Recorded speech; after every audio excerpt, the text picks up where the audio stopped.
community of shared future for mankind. Me, the Word, and future. I am Carol Chan.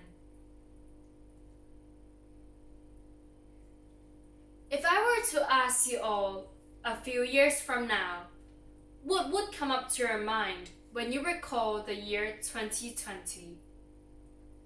Sadly, I believe for many, the answer will be the coronavirus or COVID-19. Living in such a pandemic, day by day we find ourselves with less and less available face masks. Week by week, we begin to worry about our daily necessities and so on. Month by month, we become so petrified by the number of infected cases globally every day. We doubt the possibility of such a pandemic to ever end. We start to lose hope. Undoubtedly, this pandemic is a total nightmare, causing so much pain, trouble, devastations, and to some people, despair. Yet, it is an unchangeable fact that it has happened. As the saying goes, everything happens for a reason. That reason causes change. Sometimes it hurts, sometimes it's hard. But in the end, it is all for the best. If everything does happen for a reason, then here comes the question. What is COVID-19 trying to bring for us human beings? To me, I would interpret COVID-19 as a reminder of our relationship with ourselves, our relationship with others, and more profoundly, the future of mankind. During COVID-19, I have to stay at home attending school and examinations through video conferencing facilities. I have to be self-disciplined, arranging my daily routines and preparing for the school roster. Emotionally, I learned to hear my inner voice during loneliness and boredom as we simply can't leave home. I realized that it is ourselves, not others, who can determine how we feel, be it happy or sad. That made me understand myself better and enhanced my communications with family members as we stayed together more. On our relationship with others, the pandemic manifests that all people on the earth are closely connected, regardless of which continents, countries, regions we are in, and the colors of our skin. We are all the same in face of COVID-19. It is reminding us that the false borders of classifying a nation from another is of so little value, as this virus needs no passport nor nationality. It is stressing on how close we are and how our destiny as mankind is linked and inseparable. While some people and political leaders used to believe they could keep aloof from others, and some of the extremists may even think they are superior to others. Excuse me, you're wrong. COVID-19 may have bluntly rebuked them. Doubtless, COVID-19 has brought a lot of damage and suffering to mankind. It may, however, have brought us a friendly message, reminding us the world is highly connected and interdependent, and we are all equal. From the positive light, we should understand we can only get the upper hand in this war against the virus through collaboration and support among us, all of us instead of ourselves.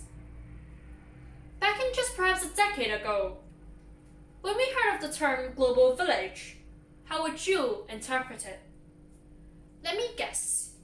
You might see it more like a concept than the reality. Yet now, if the same question is asked, would you still answer it the same way? I surely won't. Because through COVID-19, a perfect opportunity and a clear wake-up call for us. We can see the disastrous impacts that may come about when we try to divide mankind into individual groups and put purely our interests first while neglecting that of others. It is high time for us to learn to finally put behind differences, selfishness, prejudice, and anticipate a future of sustainability, equality, and unity. Perceived in a wider aspect, COVID-19 may have urged us to review the destiny of mankind, our future. I believe no one would disagree that the pandemic is one of the most serious challenges imposed on mankind in modern history.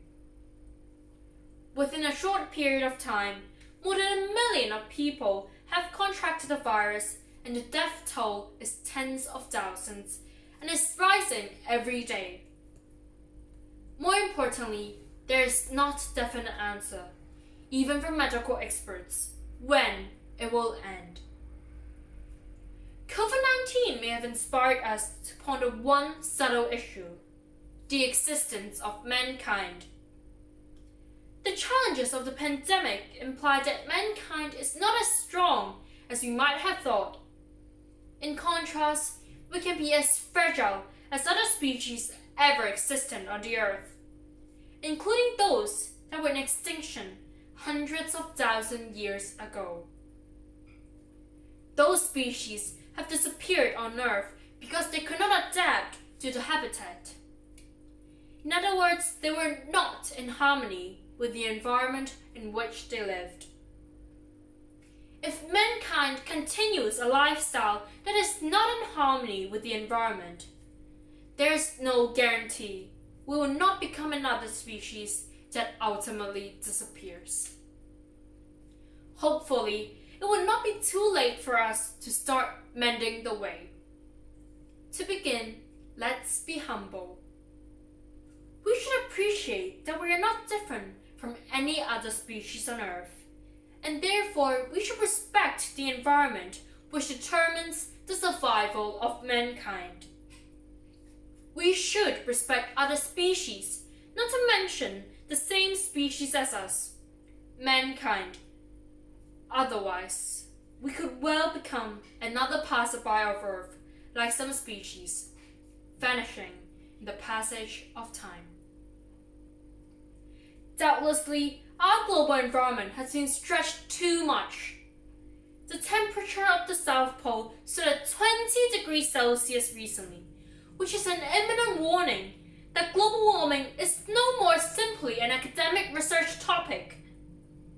Recent locust swarm in Africa is another sign of our environment at risk. There are also theories that COVID-19 is another aftermath of the Earth in sickness. All these are signals we must act together before our Earth is beyond cure.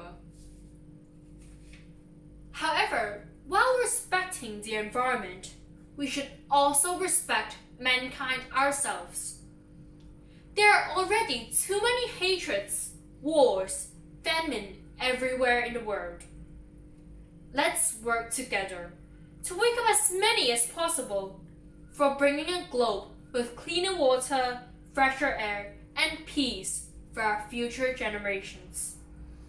We have to put down our differences in race, gender, culture, and belief, and to strive for a common cause, the shared future of mankind. I would end my speech by quoting Gandhi: "Be the change you wish to see in this world." Well then, what is that change we hope to see? I have come up to my conclusion: to build a world of shared values based on equality, freedom, care, and love. I reckon we are far, far away from that, and therefore we need to change. We must understand we are living in a global village, and this village will only prosper when all villagers stay prosperous and healthy. And here, I take my act to make perhaps the slightest change in myself. I would also like to invite you to join me to make changes, however tiny they are, for closing the gaps among mankind. Through being united, being caring, and being us instead of you and I.